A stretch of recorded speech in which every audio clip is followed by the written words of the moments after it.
नमस्कार साथियों और जय श्री कृष्णा। आप सभी का मैं राहुल सिंह तंवर आज की YouTube क्लास में स्वागत करता हूं। लेके आया हूं साथियों हमारी वही वोकैब वाली क्लास जिसके अंतर्गत हम हिंदी की व्याकरण का ज्ञान ले रहे थे। तो सभी साथियों से निवेदन है हमारी इस क्लास से जुड़िए तथा हमारे YouTube channel AB by the new education era को सब्सक्राइब करें। साथियों ये क्लास आपके लिए बहुत फायदेमंद है क्योंकि बहुत सारे सोचते हैं कि ऐसा क्या है इस क्लास में। तो साथियों इस क्लास में वह है जो एग्जाम के अंदर हिंदी का लगभग मान के चलिए 60% पार्ट आपका यहीं से आने वाला है। कहां से आने वाला है? यहीं से आने वाला है। तो साथियों बिल्कुल आप इस क्लास से जुड़िए और अपने सभी साथियों को इस क्लास से जोड़ने का प्रयास कीजिए और अगर आपको क्लास अच्छी लगती है तो इस क्लास को शेयर जरूर कीजिएगा। चलिए साथियों आज की क्लास हम स्टार्ट करेंगे। हमारा आज के एक मोटिवेशन जो वर्ड्स हैं उसके साथ में स्टार्ट करेंगे कि इंसान सफल तब होता है जब वो दुनिया को नहीं बल्कि खुद को बदलना शुरू कर देता है। कहता है ना कि इंसान तब क्या होता है, सफल तब हो जाता है कि वो दुनिया को बदलने की कोशिश ना कर क्या करता है, खुद को बदलना प्रारंभ कर देता है। दूसरों की गलतियां ना निकाल कर वो क्या करना प्रारंभ करे, खुद की गलतियां को सुधारने का प्रयास करे। वो इंसान आगे सफलता में क्या होगा, आगे बढ़ जाएगा। तो बिल्कुल साथियों इसी हमारे मोटिवेशन एक वर्ड्स के साथ में, एक शायरी के साथ में हम आगे बढ़ रहे हैं और चलते हैं हम आज की क्लास की तरफ जिसके अंतर्गत हम पढ़ने वाले हैं हमारे पर्यायवाची शब्दों के बारे में जो आपको YouTube के अंतर्गत अनेक कोचिंग सेंटर्स हैं जिसमें YouTube के द्वारा बहुत सारे जनों ने भी बता रखा होगा, लेकिन सभी जने इस पार्ट को क्या कर देते हैं, छुड़वा देते हैं और बोलते हैं कि आप किससे पढ़ लीजिए, बुक से पढ़ लीजिए। लेकिन मैं आपके लिए यही सारा जो पार्ट है ये आपका कहां से लेके आया हूं, मैं यहां पर आपके लिए लेके आया हूं क्योंकि ये एग्जाम का 60% पार्ट है हिंदी का जो यहां से आने वाला है। ये पार्ट आपको याद करना होगा तो आप मेरे साथ में जरूर जुड़े रहिएगा। चलिए आज के पर्यायवाची हम स्टार्ट करते हैं। सबसे पहला पर्यायवाची है हमारा कि इंद्र। क्या है? इंद्र। इंद्र के पर्यायवाची क्या क्या होते हैं? इंद्र के पर्यायवाची, इंद्र को और किन किन नामों से जाना जाता है, इंद्र को और अनेक नाम क्या क्या होते हैं उनके बारे में। तो महेंद्र, इसको क्या कहते हैं? महेंद्र भी कहते हैं। इनको देवराज कहते हैं क्योंकि देवों के राजा हैं, इस वजह से इन्हें देवराज कहा जाता है। इन्हें देवेश भी कहा जाता है क्योंकि ईश्वर हैं तो देवेश के नाम से भी इन्हें जाना जाता है। इन्हें सुरपति कहते हैं। क्या कहते हैं? इन्हें सुरपति कहा जाता है। इन्हें सचीपति कहते हैं। क्या कहते हैं? इन्हें सचीपति कहा जाता है। इन्हें वासव कहा जाता है। इन्हें पुरंदर कहा जाता है। पुरंदर यानी बादलों का राजा, यानी बादलों के लिए जिनका प्रयोग होता है तो पुरंदर भी कहते हैं। इन्हें सुरेंद्र कहा जाता है। क्या कहा जाता है? सुरेंद्र कहते हैं। इन्हें सुरेश कहा जाता है। क्या कहा जाता है? इन्हें सुरेश भी कहा जाता है। इन्हें देवेंद्र कहा जाता है। क्या कहते हैं? देवेंद्र। देवों के इंद्र हैं इसलिए देवेंद्र के नाम से इन्हें मगवा, ये बहुत बार एग्जाम में पूछा गया है, मगवा को नाम से किसको जाना जाता है या मगवा शब्द किसका पर्यायवाची है। नेक्स्ट आता है शक्र। इन्हें शक्र भी कहा जाता है। इन्हें पुरहुत कहा जाता है। क्या कहते हैं? इन्हें पुरहुत कहा जाता है। नेक्स्ट इन्हें देवपति कहते हैं। क्या कहते हैं? इन्हें देवपति कहा जाता है। इन्हें उर्वशी नाथ कहते हैं। उर्वशी यानी उर्वशी के पति हैं इसलिए इन्हें उर्वशी नाथ कहा जाता है। सुनासिर, इन्हें सुनासिर भी कहा जाता है। इन्हें वज्री कहा जाता है। क्या कहा जाता है? वज्री कहा जाता है। इन्हें वृत्रहा कहा जाता है। क्या कहते हैं? वृत्रहा कहते हैं। इन्हें नागपति कहा जाता है। इन्हें सलत्राक्षा कहा जाता है। क्या कहा जाता है? इन्हें सलत्राक्षा कहा जाता है। बिल्कुल साथियों ये थे हमारे इंद्र के क्या थे? पर्यायवाची। में बहुत ही ज्यादा इंपॉर्टेंट साथियों क्योंकि एग्जाम में यहीं से आपके क्या बनने वाले हैं, क्वेश्चन बनने वाले। और सभी से निवेदन है कि हमारी इस क्लास को अधिक से अधिक शेयर करें तथा फॉलो और आपका सब्सक्राइब करना ना भूले साथियों। और लाइक, अगर क्लास अच्छी लगती है तो आप लाइक जरूर कीजिएगा। नेक्स्ट है हमारा इच्छा। इच्छा कहते हैं ना व्यक्ति की इच्छाएं बड़ी होती हैं। अगर व्यक्ति को कुछ भी चाहिए तो उसकी इच्छाओं के ऊपर क्या होता है, वो काबू नहीं रख पाता है। आज आपको अगर कोई नौकरी मिल जाती है तो आपकी इच्छा होगी नहीं मैं इसकी बड़ी पोस्ट पे जाने का प्रयास करूं। ये हमारी क्या होती है, इच्छाएं होती है। इन्हीं इच्छाओं के बारे में हम जानकारी लेंगे कि इच्छा के पर्यायवाची जो होते हैं वो होता है एक तो अभिलाषा, कहते हैं ना कि इसकी तो अभिलाषा बढ़ गई है। क्या बढ़ गई है, अभिलाषा बढ़ गई है। इसकी तो आकांक्षा बढ़ गई है। आकांक्षा, आज अगर शादी हो जाए, शादी होने के बाद में जिसको आप पसंद करते हो अगर वो लड़की आपको मिल गई तो इसका मतलब सोच लीजिए आप क्या करोगे, अरे ये तो मिल गई, मुझे तो एक और मिल जाए तो मजा आ जाए। तो वो वाली बात है कि एक में जीव नहीं बुझो तो कड़वे, दूसरे के अंदर हम क्या करते हैं, जाने का प्रयास करते हैं। फिर आती है कामनाएं। व्यक्ति की कामनाएं कभी नहीं मरनी चाहिए, व्यक्ति को कामनाएं हमेशा करती रहनी चाहिए, तभी व्यक्ति क्या है, जिंदा रहता है। चाह तो हम हर चीज से रखते हैं, हर व्यक्ति, हर वस्तु, हर चीज से हम क्या रखते हैं, चाह रखते हैं। इप्सा व्यक्ति के अंदर जिज्ञासा होती है, इप्सा पाने का मन होता है, वही इप्सा कहलाती है। मनोरथ यानी मन के अंदर बहुत सारे तरह रथ की तरह गमन करने वाला मन होता है, इसलिए इसे इहा भी कहा जाता है, इन्हें स्पृहा भी कहा जाता है। ये सारे ही अर्थ एक ही हैं। इन्हें उत्कंठा यानी कंठ के द्वारा, कंठ के अंदर से इच्छाएं प्रकट होती हैं।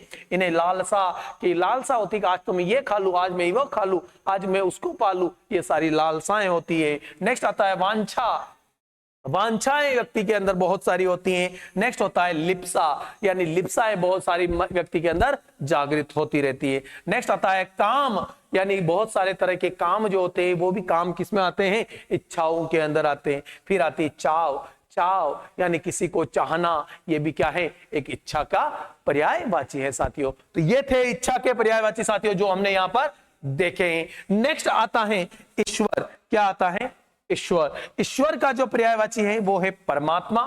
क्या है, परमात्मा। ईश्वर को हम क्या कहते हैं, परमात्मा। अनेक नामों से जानते हैं, परमात्मा भी कहते हैं इन्हें, बहुत सारे जने प्रभु कहते हैं। हे प्रभु आज हमारा ध्यान रखना है, प्रभु हमें ये दे देना। हम प्रभु से, ईश्वर से क्या करते हैं, कुछ न कुछ चीज मांगते रहते हैं। नेक्स्ट आता है इश यानी ईश्वर के लिए आता है साथियों, और ये इस आपका संधि विच्छेद के अंदर भी बहुत बार आएगा। नेक्स्ट आता है जगदीश। कहते हैं ना, ईश्वर को हम जगदीश के नाम से भी जानते हैं, भगवान को हम जगदीश भी कहते हैं। ऐसा नहीं है, भगवान विष्णु जो है उन विष्णु को भगवान जगदीश के नाम से जाना जाता है।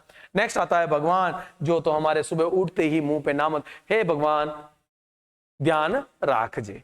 ये इस तरह से हमारे प्रोनाउंसिएशन होता ही होता है। नेक्स्ट आता है हमारा परमेश्वर। हम ईश्वर को परमेश्वर के नाम से जाते हैं क्योंकि ये परम है जो ईश्वर, वो परमेश्वर कहलाता है। परमेश्वर जो है ये, तो परमेश्वर में संधि अगर विच्छेद पूछ ले तो कौन सा होता है, परम प्लस ईश्वर, यानी आपकी कौन सी संधि हो जाएगी साथियों, इसके अंदर गुण संधि हो जाएगी। कौन सी संधि, गुण संधि। फिर आता है जगदीश्वर, जगदीश प्लस ईश्वर हो जाएगा, बिल्कुल। फिर आता है विधाता। हम विधाता भी कहते हैं ना, बहुत सारे जने कहते हैं इसका तो विधाता ने लेख ही नहीं लिखे, इसकी शादी नहीं हो रही, इसका मतलब इसके विधाता ने लेख ही लिखना क्या हो गया, भूल गए। तो ये विधाता भी इन्हें कहा जाता है। नेक्स्ट, इन्हें दीन बंधु कहते हैं। क्या कहते हैं, इन्हें दीन बंधु, क्योंकि गरीबों के क्या हैं, ईश्वर हैं, तो दीन बंधु भी कहा जाता है। इन्हें जगन्नाथ कहते हैं क्योंकि जगत के नाथ हैं, इस वजह से इन्हें जगन्नाथ कहा जाता है। हरि कहते हैं ना, हरि हरि हरि भगवान, हरि विष्णु, इन्हीं नामों से इनको हरि के नाम से भी जाना जाता है। इन्हें राम कहते हैं क्योंकि राम के नाम से अवतार लिया था। इनके तो 10 अवतार भगवान के, विष्णु के 10 अवतार माने जाते हैं। इन्हें राम कहते हैं। इन्हें विश्वंभर कहा जाता है। क्या कहा जाता है इन्हें विश्वंभर कहा जाता है। विश्व में अंबर है जो, यानी विश्वंभर के नाम से इन्हें जाना जाता है। नेक्स्ट आता है हमारा ईर्ष्या। ईर्ष्या कहते हैं ना, व्यक्ति को कभी भी किसी से ईर्ष्या नहीं करनी चाहिए, क्योंकि व्यक्ति अगर ईर्ष्या करता है तो व्यक्ति क्या होगा, जीवन में आगे नहीं बढ़ पाएगा। तो जीवन में कभी भी किसी से क्या नहीं करनी है, ईर्ष्या नहीं करनी है। तो ईर्ष्या का जो पर्यायवाची होगा वो होगा जलन। कहते हैं ना, इस व्यक्ति से, एक व्यक्ति को दूसरे व्यक्ति से क्या होती है, जलन होती है। जब सक्सेस पा लेता है, जब पैसा आ जाता है, तो व्यक्ति क्या करने लग गया, जलन करने लग गया। तो हमेशा जलन किसी के ऊपर नहीं करनी चाहिए, जलन। फिर आता है डाह। इसका ईर्ष्या का पर्यायवाची होता है डाह भी कहते हैं इन्हें द्वेष। कभी भी किसी के प्रति द्वेष भावना नहीं रखनी चाहिए साथियों, बिल्कुल द्वेष किसी के प्रति नहीं रखना चाहिए। द्वेष हमेशा बुरा होता है। नेक्स्ट आता है खार, कहते हैं ना कि ये तो व्यक्ति तो खार खा रहा है, क्या कर रहा है, खार खा रहा है, यानी ये एक दूसरे से ईर्ष्या कर रहे हैं। नेक्स्ट आता है रस्क, रस्क यानी ये भी ईर्ष्या का एक रूप है, पर्यायवाची है। और एक आता है कुढ़न,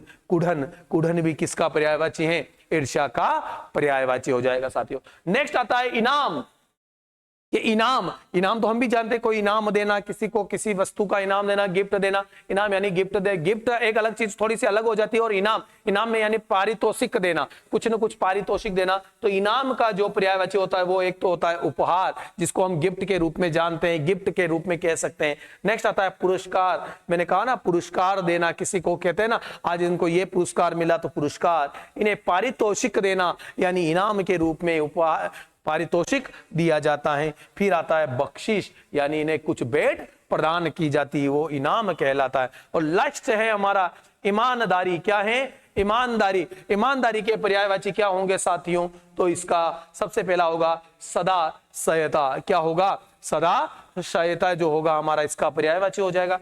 नेक्स्ट होगा निष्कामना, क्या होगा, निष्कामना, निष्कामना जो होगा वो इसका पर्यायवाची होगा। और अगला दयानंददारी, दयानंद, वो कहते हैं ना दयानदारी, दयानदारी यानी किसी के प्रति दयानदारी, हम उदारता वगैरह दिखाते हैं ना, वो दयानदारी इसका पर्यायवाची हो जाएगा साथियों। तो ये थे कुछ हमारे पर्यायवाची जिनको हमने यहाँ पर क्या किया है, देखा है। ये निष्कपटता, दयानतदारी, ये सारे ही क्या हो जाएंगे, ये इसके पर्यायवाची हो जाएंगे, किसके, ईमानदारी के ये पर्यायवाची हैं साथियों। तो ये थे हमारे कुछ पर्यायवाची जिनके बारे में हमने देखा है साथियों। और सभी से निवेदन है कि हमारे एबीवाई का जो टेलीग्राम चैनल है वहां से भी जुड़ जाइए, ताकि ये पीपीटी आपको कहां मिल जाएगी, उस टेलीग्राम चैनल पर भी आपको मिल जाएगी, ताकि आप वहां से भी क्या कर सकते हो, इनको पढ़ सकते हो। तो बिल्कुल टेलीग्राम चैनल से भी हमारे जुड़िएगा, एबीवाई द न्यू एजुकेशन इरा जो हमारा टेलीग्राम चैनल है वहां पर जुड़कर आप इस पीपीटी को प्राप्त कर सकते हो साथियों। तो ये थे आज कुछ पर्यायवाची जिनके बारे में जानकारी ली। नेक्स्ट आता है हमारा पर्यायवाची के बाद में पारिभाषिक शब्दावली, जो एग्जाम के दृष्टिकोण से सबसे इंपॉर्टेंट मानी जाती है, क्योंकि यहां से फैक्ट है, आप कोई भी एग्जाम दीजिए लगभग 2 क्वेश्चन आपके पारिभाषिक शब्दावली से आते हैं। पारिभाषिक शब्दावली के अंतर्गत यानी कुछ इंग्लिश के नाम होते हैं जिनका हिंदी में पूछा जाता है, हिंदी से इंग्लिश का उनका प्रोनाउंसिएशन क्या होगा, जिनको हम मीनिंग के रूप में जान सकते हैं, या कुछ शब्दों के अर्थों के बारे में कि इन्हें क्या कहा जाता है हिंदी के अंदर, इंग्लिश वाले शब्दों को हिंदी में क्या कहा जाता है।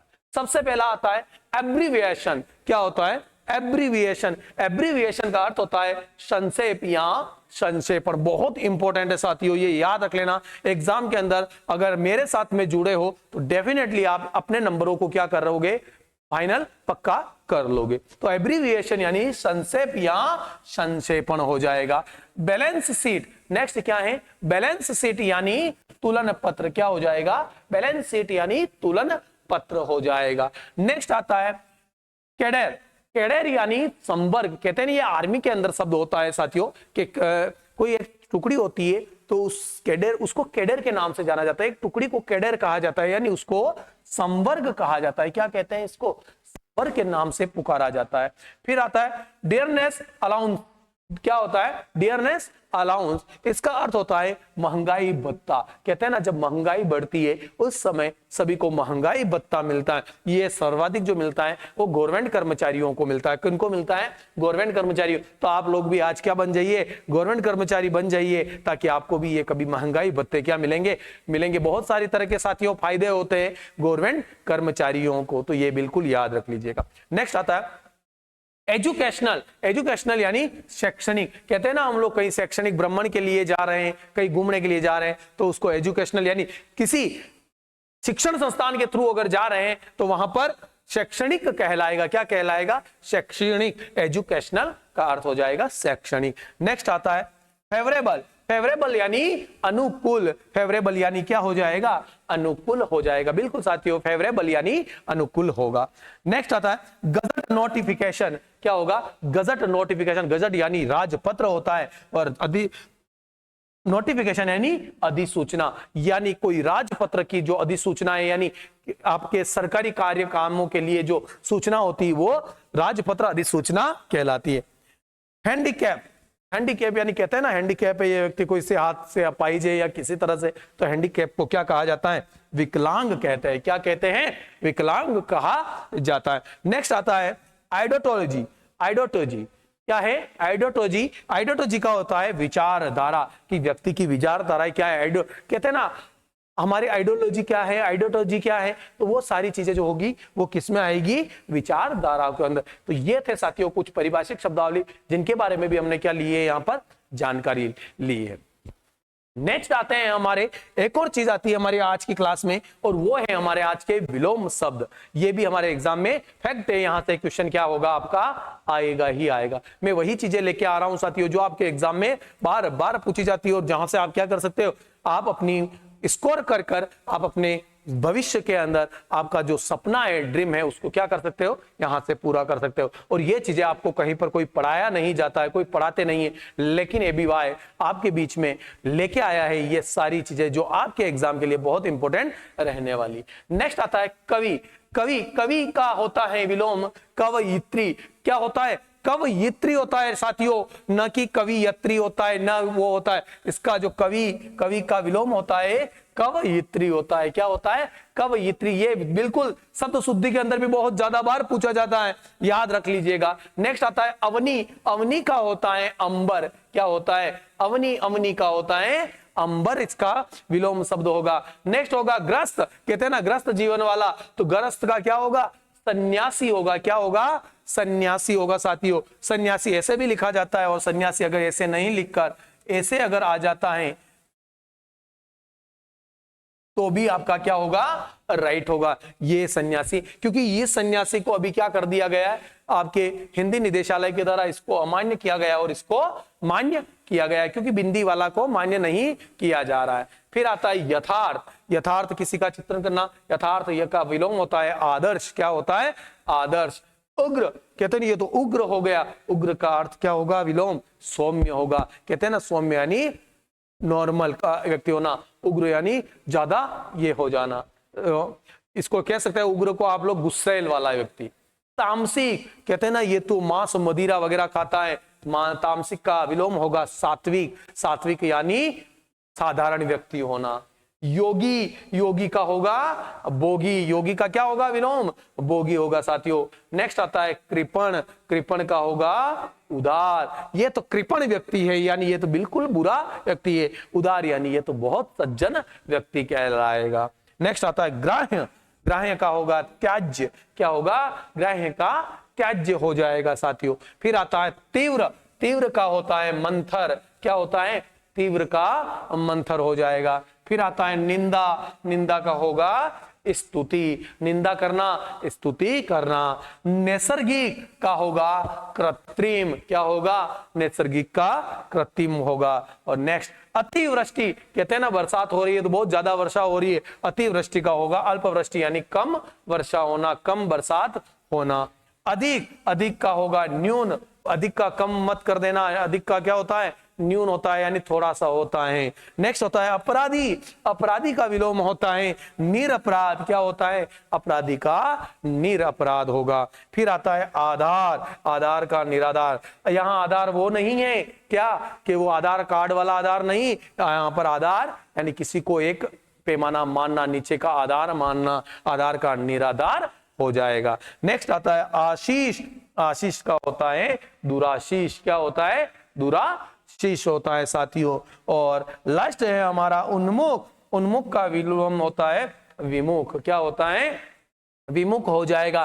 तो ये थे साथियों हमारे कुछ विलोम शब्द जिनके बारे में भी हमने क्या ली साथियों? जानकारी ली है। तो साथियों ये थी आज की हमारी क्लास, और आज की क्लास का एक लास्ट हमारा मोटिवेशनल एक और कि आज रास्ता बना लिया है तो कल मंजिल भी मिल जाएगी। हौसलों से भरी यह कोशिश एक दिन जरूर लाएगी, रंग लाएगी। क्या लाएगी?